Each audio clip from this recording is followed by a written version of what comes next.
From the Center for Agricultural Profitability at the University of Nebraska-Lincoln, this is Nebraska Farmcast. I'm Ryan Evans.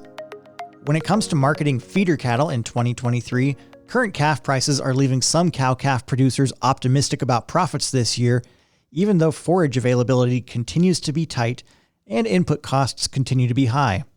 But because a lot can happen between now and marketing time, price protection should still be a priority even when that price outlook is optimistic.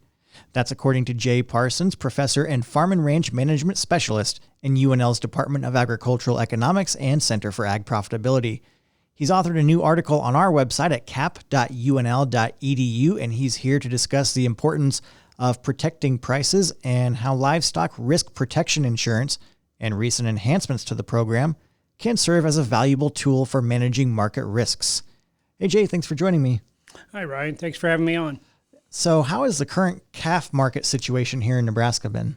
Super strong right now. We've had drought the last couple of years, or maybe a little longer than that, and cow numbers are really down. So that brings that calf market up really high. And I think last check, like a 5-weight steer was bringing like 270 is our average market price right now. And it looks like it's going to remain strong for a while here until we rebuild our cow herd. So what are some challenges facing producers that could be influencing their decision-making process this year? Well, one of the things is people don't know how high the price is going to go or if it's going to turn back down. And so they're not sure what to do there. And they've been stung before in the past, maybe pricing a little bit too soon or whatnot. And just overall, we tend to get a little bit sloppy when we know that our profit margins or prices are strong. And we think, hey, it's just fine. I don't need to do anything. And like I said, we just don't ever know when it's going to turn back down or what might turn it back down. And you write about how prioritizing price protection in optimistic times is just as, if not more important than solely focusing on expansion and production output, as is a tempting thing to do in good times. So why is that? Well, what people don't realize is when you're looking out ahead, when you're actually going to market your crop or livestock crop in this case, but anything, 6 months down the road or whatever, you're really working with expectations. So even though prices might be on an upward trend and that expectation might be strong, when you go use price protection tools, you're basically protecting against it not turning out exactly like how people expected. And what we've seen over the years is it's actually price protection tools, especially in the livestock markets, actually work just as often or maybe even more often in an upward trending market. Where something doesn't turn out quite as we expected. Like last year, actually, in 2022, we had pretty high expectations of calf prices. They were slightly below expectations, still strong, but price protection actually helped in that case. We see that happen just as often as we do in a downward market, where they would think about it, a downward market, they'd have to be not quite as pessimistic as they could be, so it goes worse than what they expected, and that actually is no more likely to happen than it is in an upward market where they're a little over-optimistic. And I mentioned earlier livestock risk protection insurance, LRP. So how does that work, if you can explain it? And then how has LRP evolved in recent years to better serve producers? LRP is a price protection tool, and it's tied to the feeder cattle contract on the Chicago Mercantile Exchange.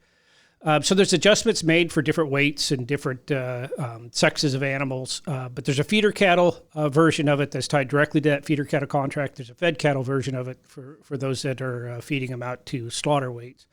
I deal mostly with cow-calf people, so I deal mostly with the feeder cattle version of it.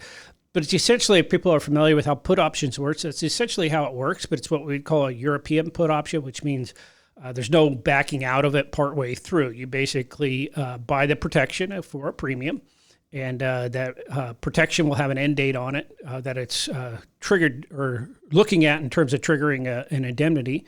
And when that time rolls around, if the price protection is basically higher than what prices turn out to be, you'll collect an indemnity check from it. But it is tied to the national market, so you're still subject to how your local markets relate to those, and there could be changes in that along the way. But in general, as we see worldwide news, trade news, whatever, widespread drought or widespread expansion of the cow herd or whatever, those types of things affect those national market prices, it puts protection in place for you. And how has the performance of LRP insurance contracts for feeder cattle, how has that been in the last 4 years? And how does the new increased premium subsidy rates that you mentioned play into the big picture? Well, we've seen interest in the program pick up quite a bit. The changes started taking place about 4 years ago now, and it took place over about 18 months. But as you mentioned, they increased the subsidies quite a bit, more than doubled them. And so we've seen the interest in the program pretty much double in the last couple of years in terms of how many people are actually paying premiums and buying contracts with the LRP. They've also done some other things that makes it more appealing. They've made it to where the premium's not due till the end of the contract, so you don't have to pay for it up front. They've expanded the availability of it in terms of the number of cattle you can insure, and the way that they pull the prices off of the CME exchange to make the actual LRP contract offers is expanded, so there's a lot more contract options available also. And if a producer is considering enrolling, what's your advice to them? What considerations are important to make before taking that step? Well, one of the things to realize is that there's a two-step process to actually getting it. The first step is to fill out an application with the licensed livestock insurance agent. Not all crop insurance agents are licensed to sell livestock insurance, but we've seen a lot more become licensed now that the subsidies are up and the interest is up in using LRP. But that's one place to start. That doesn't cost you anything. It basically just gives you an agent to work with for when you do want to buy it.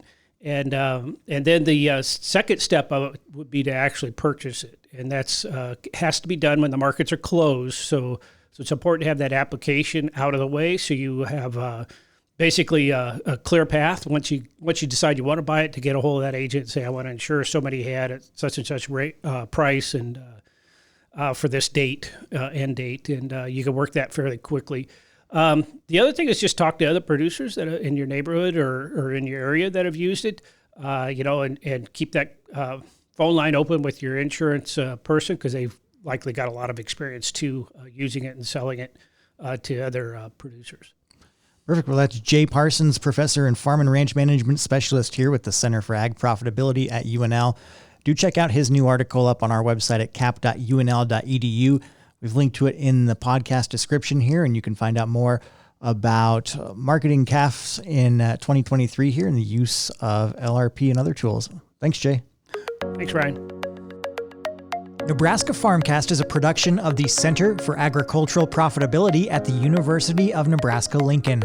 For the latest research-based information and education resources to manage your farm or ranch operation, visit our website at cap.unl.edu. That's cap.unl.edu.